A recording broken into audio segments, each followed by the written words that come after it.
Hello and welcome to my channel. In today's video, we will be learning about an endangered species, the Great Indian Bustard. Children, do you know the meaning of endangered species? क्या आपको endangered species के बारे में पता है या इसका मतलब पता है? ये एक ऐसा जानवर या पक्षी है जो अभी ख़त्म होने वाले हैं, जो अभी ख़त्म हो रहे हैं. दे आर वेरी एंडेंजर, वो ख़त्म होने के कगार पर है. ठीक है स्टूडेंट्स, अगर आप 6th क्लास के बच्चे हो तो प्लीज़ अपनी टेक्स्ट बुक पेज नंबर 6 पे ओपन कीजिए. For my other viewers, you can still watch this video as it is going to be interesting and informative. So let's begin. Class 6 English Bal Bharati, Chapter 1.3 Autobiography of an Indian Bustard.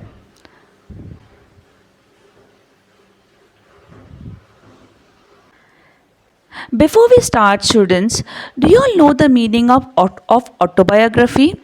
Basically, it is an account of person's life written by that person only. इसका क्या मतलब है? अगर मुझे मेरे ज़िंदगी के बारे में या मेरे बारे में कुछ किसी पार्ट पे लिखना है, किसी लाइफ इवेंट पे लिखना है और वो मैं खुद लिखती हूँ, तो उसे हम ऑटोबायोग्राफी कहते हैं.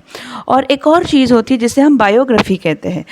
ये ऐसी चीज़ है जिसके बारे में हम किसी और के बारे में लिखते हैं. फॉर एग्ज़ाम्पल, मुझे अगर गांधी जी के बारे में कुछ लिखना है तो वो मैं और बायोग्राफी कहूँगी, और अगर गांधी जी को अगर खुद के बारे में कुछ लिखना है तो वो हो जाएगा गांधी जी की ऑटोबायोग्राफी, अगर उन्होंने खुद ने लिखी है.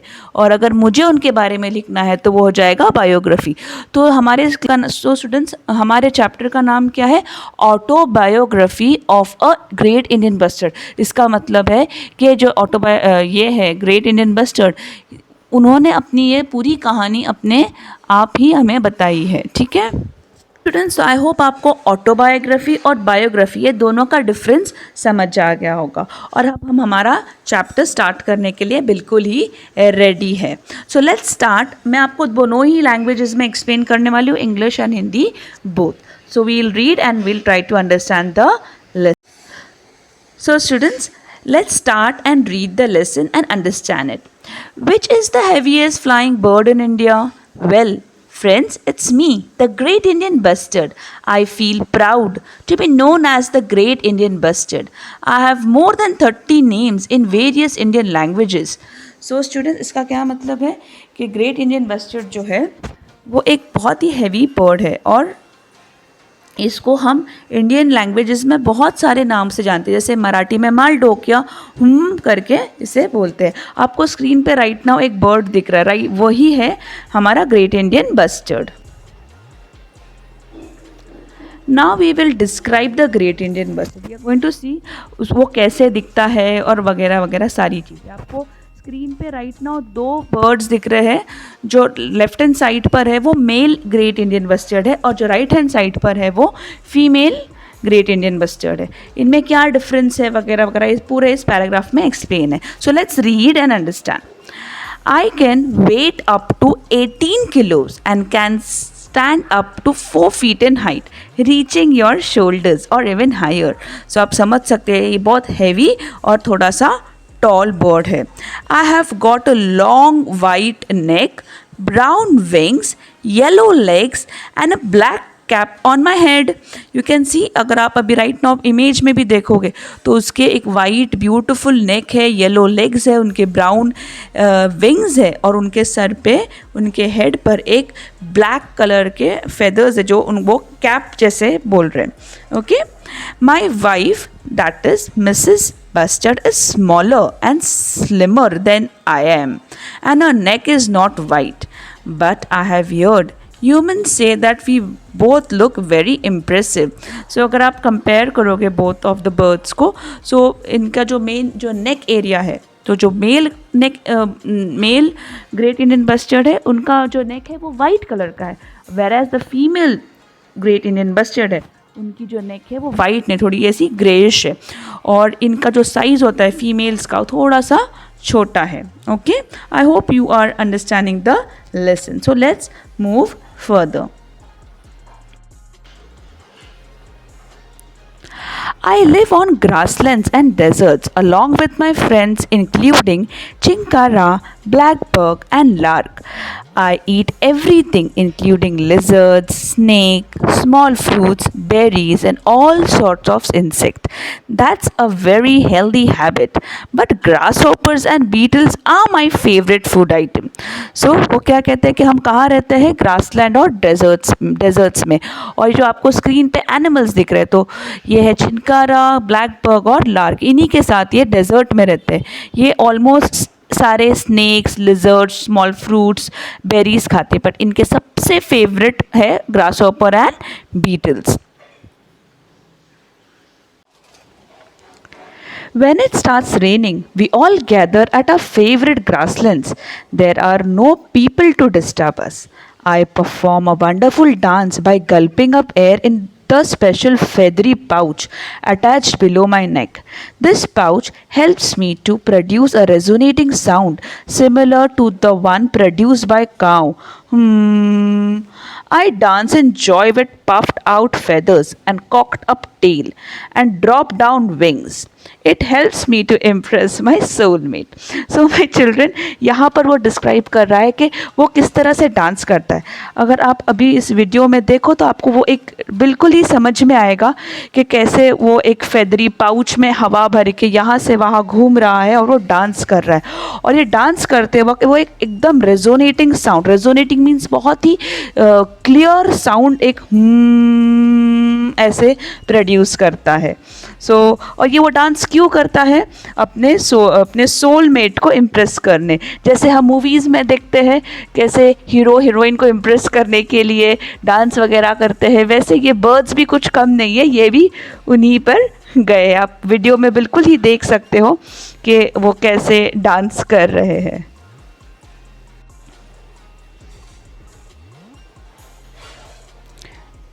You know that we birds lay eggs and our young ones hatch out of eggs. Mother GIB lays just one egg directly on the ground. यहाँ पे GIB means Great Indian Bustard. So ये we all know that the birds, they lay egg and then the mother sits on the bird mother sits on it and hatches it, and उसके बाद उसमें से chicken, small baby bird बाहर आता है। So ये birds directly ज़मीन पे अंडा डालते हैं। Okay, we don't believe in building nest, but we have a special trick to protect our eggs from the predators. Students, predator means enemies, हाँ। So predators यानी जो उनके eggs को खाने वाले हैं। ये अगर आप राइट नाउ स्क्रीन पे देख रहे हो तो आपको दिख सकता है इनके एग्स थोड़े से अलग ही होते हैं। इनका एक ट्रिक है, वो ट्रिक क्या है कि इनके जो एग्स है वो एक स्टोन जैसे दिखते हैं। तो जो प्रेडेटर्स वगैरह होते हैं वो फूल हो जाते हैं कि नहीं, ये तो स्टोन है, इसको हम नहीं खाएंगे। So let's see who are the predators.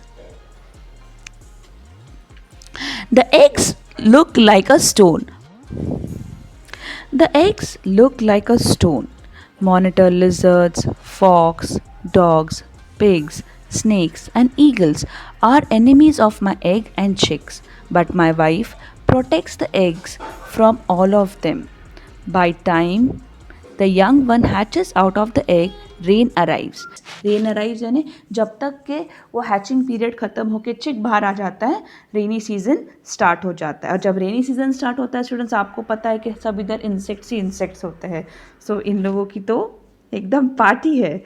There's a plenty of grass swarming with insects. Swarming यानी full of insects. Swarming यानी movement, जो इंसेक्ट ऐसे बैक एंड फॉरवर्ड मूव करते हैं उसको swarming कहते हैं। Swarming with insects. Fresh food for my family. Young ones of the other birds soon fly away from the nest, but a great Indian buster mother and chick stay together for nearly 1 year. So ये इन लोगों की एक अलग ही unique way of living है कि जैसे दूसरे छोटे बर्ड्स होते हैं वो एक बार जैसे छोटा सा बर्ड थोड़ा से महीनों में ही वो फ्लाई करने लगता है और अपना नेस्ट छोड़ के अपना बाद में खुद ही नेस्ट बनाता है। बट ये जो ग्रेट इंडियन बस्टर्ड और उसका जो बेबी है वो लोग 1 साल तक एक साथ ही रहते हैं। द चिक learn many good habits from the mother. जैसे आप अपनी मम्मी के पास से बहुत अच्छे हैबिट्स सीखते हैं, वैसे ही ये ऐसे बोल रहा है कि ये अपने मम्मी के पास से अच्छे हैबिट्स सीखता है। You may have heard about a great human friend of ours, Dr. Salim Ali. So students, do you know who is Dr. Salim Ali? सो ये स्लाइड पर अगर आप देखोगे तो इनके बारे में सारी इन्फॉर्मेशन है. सो डॉक्टर सलीम अली कौन थे? He was a bird man of India. इन्हें बर्ड मैन ऑफ इंडिया कहते थे. इन्हें बर्ड मैन ऑफ इंडिया क्यों कहते थे? बिकॉज ये एक ऑर्निथोलॉजिस्ट थे. Students, do you know the meaning of ornithologist? Ornithologist means वो जो बर्ड्स के बारे में स्टडी करता है. ओके, उन्हें ऑर्निथोलॉजिस्ट कहते हैं. इन्होंने एग्जैक्टली क्या किया? इन्होंने पूरे इंडिया में सर्वे किया कि कैसे बर्ड्स इंडिया में है, और उसका एक सिस्टमैटिक सर्वे करके उन्होंने बर्ड्स के ऊपर बहुत सारी he wrote several books on it. और इनकी one of the famous books है द ग्रेट इंडियन बस्टर्ड. इतना ही नहीं, ही वॉज द वन जिसने सजेस्ट किया था कि ग्रेट इंडियन बस्टर्ड को आप लोग नेशनल बर्ड बनाना चाहिए. एक और बहुत ही इम्पॉर्टेंट चीज़ इन्होंने हम सब इंडियंस को बताई थी, वो है ही was the first person to bring light on the topic of decreasing number of this great Indian bustard. ये एक पहले इंसान थे जिन्होंने हमारे गवर्नमेंट को बताया कि अगर ये स्पीशीज़ को हमने सेव नहीं किया तो ये स्पीशी कुछ साल में ये रहेंगे ही नहीं. So he was the one who brought this topic in front of the world. So ये बहुत ही इम्पॉर्टेंट है. इसीलिए इस लेसन में वो जो ग्रेट इंडियन बस्टर्ड, इसे कहते हैं कि ये हमारे ग्रेट ह्यूमन फ्रेंड है. सो आई गेस स्टूडेंट्स, आपको एक छोटा सा आइडिया मिल गया होगा कि डॉक्टर सलीम अली कौन थे. सो let's read and understand. You may have heard about a great human friend of ours, Dr. Salim Ali. He has even suggested that we should be given the status of national bird of the country, but the honor went to our beautiful relative, the peacock. हम सब जानते हैं कि India का national bird definitely peacock है. और I am still happy to say you that I am the state bird of Rajasthan. वो ये भी कहता है कि ये मैं राजस्थान का स्टेट बर्ड हूँ. स्टूडेंट, यहाँ पे आपके लिए एक क्वेश्चन है मेरे लिए कि आप कमेंट सेक्शन में नीचे मुझे बताओगे कि महाराष्ट्र का स्टेट बर्ड कौन सा है. लेट्स सी अगर आपको आंसर मिलता है तो. We have got 10 centuries for our protection, but sadly our number is still going down. Centuries यानी एक एरिया होती है जहाँ पे इन बर्ड्स को रखा जाता है, इनको ब्रीड किया जाता है ताकि कोई ह्यूमन इंटरफेरेंस ना हो इनको ट्रबल करने के लिए. तो ऐसे पूरे इंडिया में 10 सेंचुरीज है, लेकिन फिर भी इनकी जो नंबर है वो डाउन हो रहा है. We used to live in all parts of India, but slowly the growing population of man pushed us away from more than 90% of our home regions. We are afraid of hunters that kill us for fun. वो ये भी कहते हैं कि जैसे पहले हम पूरे इंडिया में रहते थे, लेकिन जैसा इंडिया का पॉपुलेशन बढ़ने लगा, हम लोगों का एरिया बहुत कम होने लगा, और इन लोगों को सबसे ज़्यादा डर किससे लगता है? हंटर्स से लगता है, जो इनको सिर्फ अपने मज़े के लिए मार देते हैं. We also die due to electric power lines that we can't see while flying. इनकी जो आई साइट होती है, जब ये फ्लाई करते हैं तो इन्हें इतना अच्छे से दिखता नहीं है, तो जो इलेक्ट्रिक वायर लाइंस होते हैं उसमें वो अटक के मर जाते हैं. We are losing our homes today. Only the last 200 of us are left in the world. We need your support and love in order to survive. Can you help us? ये जो बर्ड है वो हमसे पूछ रहा है, हमसे कह रहा है, हमसे मदद मांग रहा है कि अभी हम सिर्फ 200 बच्चे हैं, तो क्या आप हमारी हेल्प करोगे. नेक्स्ट पैराग्राफ में वो हमें ये भी बताता है कि हम उनकी हेल्प कैसे करेंगे. You can write letters to your leaders and make an appeal to help us. Appeal यानी आप उनको रिक्वेस्ट कर सकते हो, हमारे जो लीडर्स हैं उनको, कि आप इन्हें बचाइए. You can also make my drawing and submit it to your teacher. ये भी वो कह रहे हैं कि आपको एक वर्क दे रहे हैं कि जैसे आप हमारी ड्राइंग बना के आपके टीचर को या आपके स्कूल में आप सबमिट करें. You can discuss this with your parents. वो कहते हैं कि अगर आप हमारे बारे में बातें करोगे, लोगों को अवेयर करोगे, तो डेफिनेटली हम लोगों को हमारे बारे में पता चलेगा.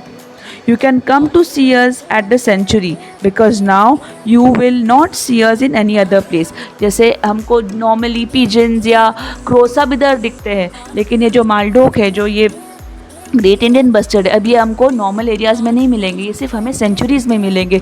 सो वो हमसे रिक्वेस्ट करें कि आप आके हमको सेंचुरीज़ में देखो। And who knows if humans don't help us, none of us will be left on the earth, you will only see us in the pictures. So वो हमको ये भी एक वार्निंग भी दे रहे हैं और रिक्वेस्ट भी कर रहे हैं कि अगर आपने अभी हमें हेल्प नहीं की तो आप हमें कभी भी नहीं देख सकते, आप हमको सिर्फ और सिर्फ पिक्चर्स में देख सकते हैं। So students, I hope you have understood this lesson. This lesson was written by Dr. Pramod Patil. Okay, so ये एक पूरी लाइफ स्टोरी है ग्रेट इंडियन बस्टर्ड की। I hope you have understood everything. Please like, share and subscribe my channel. Till then, my lovely people, be home, be safe, bye bye.